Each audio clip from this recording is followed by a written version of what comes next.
जय महाराष्ट्र. स्वागत आहे तुमच्या या मराठमोळ्या चॅनलमध्ये, ज्यामध्ये आज आपण बघणार आहोत की कॅप राऊंड मध्ये चांगले कॉलेज कसे मिळेल. How to get best college in CAP round. तर बघा, कॅप राऊंड मध्ये चांगलं कॉलेज मिळणे खूप महत्त्वाची गोष्ट असते आणि त्याच विषयी आपण आज बघणार आहोत. तर चॅनलवरती नवीन असाल तर सबस्क्राईब करून द्या, कारण असेच व्हिडिओ मी आपल्या माय मराठीमध्ये आणत असतो. तर चला व्हिडिओला सुरू करूया.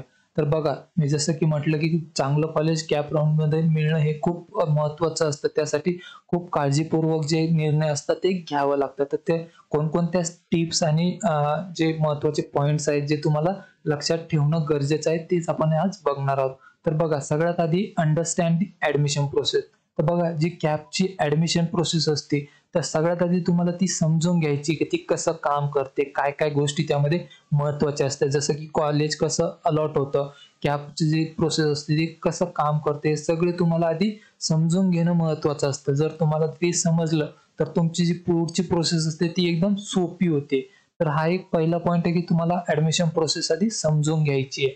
त्यानंतर दुसरे रिसर्च आणि प्रिपरेशन. बघा, आता रिसर्च काय करायची की आता तुम्हाला जे पण कॉलेज पाहिजे, आता तुम्ही जेव्हा फॉर्म भराल, ऑप्शन फॉर्म भराल, तर तिथे तुम्हाला खूप सारे कॉलेजचे नाव द्यावे लागते आणि त्यापैकी तुम्हाला एक कॉलेज अलॉट होणार असतं.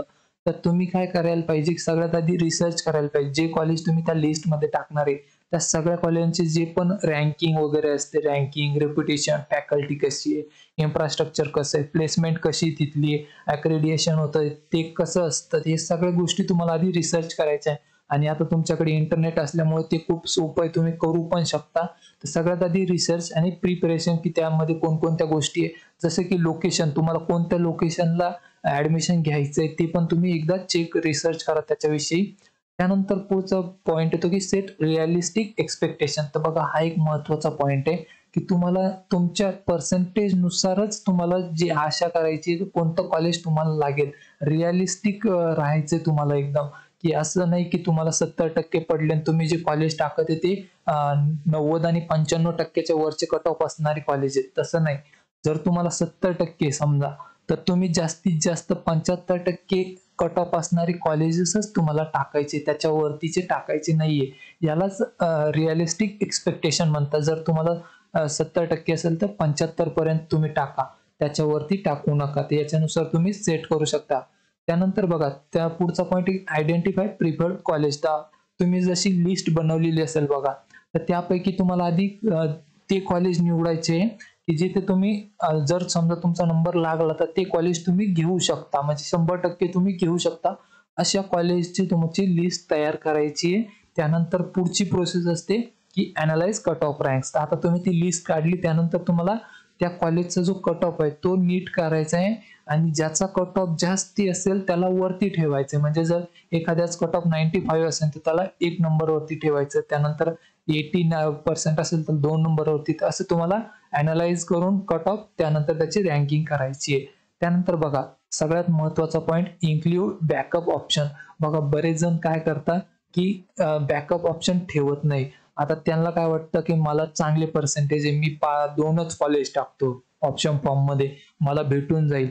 मग त्यात काय होतं, त्याला दोन्ही कॉलेज मिळत नाही. मग त्यावेळेस त्याचे ऍडमिशन होत नाही, त्याला जे आहे चांगलं कॉलेज मिळत नाही. तर तशा वेळेस काय करायचंय, असं समजा की तुम्हाला माहिती आहे तुम्हाला चांगलं कॉलेज लागेल, पण काय करायचं, चांगलं कॉलेज वरती ठेवायचं आणि काही कॉलेज त्यापेक्षा थोडेसे कमी चांगले असणारे कॉलेज तुम्हाला खाली टाकायचे. जे खालची जी प्रेफरन्स असेल तिथे तुम्हाला खाली बाकीचे कॉलेज टाकायचे. त्यानं काय होईल, जर तुम्हाला वरचं कॉलेज नाही लागलं तर ते निदान खालच्या पैकी एक कॉलेज लागेल आणि तुमच्याकडे एक चॉईस राहील, बॅकअप राहील, की तुम्ही जर नंतर पुढच्या राऊंड मध्ये जर चांगलं कॉलेज नाही लागलं तर निदान हे कॉलेज तुमच्याकडे राहील. त्यासाठी बॅकअप ऑप्शन तुमच्याकडे ठेवायचा आहे. त्यानंतर प्रिपेअर प्रायोरिटी लिस्ट. जसं की मी सांगितलं तुम्हाला, वरती जे कॉलेज चांगलं आहे ते ठेवायचं, त्याच्यानंतर थोडंसं चांगलं असणार त्याच्या खाली. अशा प्रकारे तुम्हाला जी लिस्ट आहे ती तयार करायची. तुम्ही कट ऑफ नुसार पण ठेवू शकता, जास्ती कट ऑफ असणारा वर, त्याच्यानंतर 2 नंबरला त्याच्यापेक्षा कमी कट ऑफ असणारा, असा प्रकार तुम्ही प्रायोरिटी लिस्ट करू शकता. आणि अजून एक महत्वाची गोष्ट की अपडेटेड राहायचं. जे पण तुमच्या डेट्स वगैरे राहता, अनाउन्समेंट्स राहता सीईटी सेलच्या वगैरे, त्याच्याविषयी तुम्हाला अपडेटेड राहायचंय.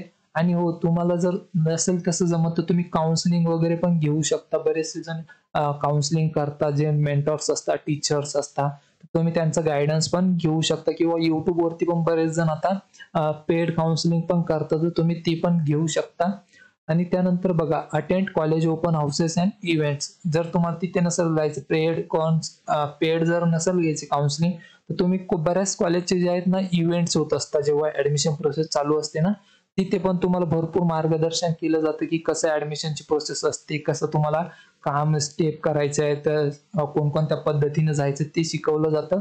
आणि सगळ्यात महत्वाचं म्हणजे फोकस राहायचं आणि मोटिवेटेड, म्हणजे तुम्हाला मोटिवेटेड राहायचं की तुम्हाला चांगलं कॉलेज मिळेल, पॉझिटिव्हिटी ठेवायची तुमच्यामध्ये, तर तुम्हाला ऑटोमॅटिक चांगलं कॉलेज लागून जाईल.